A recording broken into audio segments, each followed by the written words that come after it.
বিদেশি বিনিয়োগ নেই কেন দেশে? কোন দোষে আজ তলানিতে বাংলাদেশে বিদেশি বিনিয়োগ? শুধু এক বছরে কমেছে প্রায় $200 মিলিয়ন। কারণ রাজনৈতিক অস্থিরতা, ডলার সংকট, আইন শৃঙ্খলার অবনতি। দেশি বিদেশি সব বিনিয়োগকারীর একটাই প্রশ্ন, কোথায় নিরাপত্তা, কোথায় পুঁজি তোলার নিশ্চয়তা? ঢাকায় আন্তর্জাতিক বিনিয়োগ সম্মেলনে এসেছিল 50 দেশের 415 প্রতিনিধি। আশ্বাস অনেক, বাস্তবতা বিনিয়োগের খরার খবর। শ্রীলঙ্কা অস্থিরতা থেকে ফিরেছে, ভিয়েতনাম, মালয়েশিয়া, থাইল্যান্ড প্রমাণ করেছে রাজনৈতিক স্থিতিশীলতা মানেই বিনিয়োগের রথে গতি। আর আমরা একদিকে বিদেশিদের ডাকি, অন্যদিকে তাদের ব্র্যান্ড ভাঙচুর করি।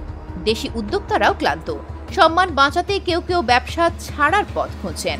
বাংলাদেশের পতাকা ধীরে ধীরে উঠছে, পেছনে লেখা ভেসে আসে, বিশ্বাসের ভিত্তি গড়লে বিনিয়োগ ফিরে আসবেই।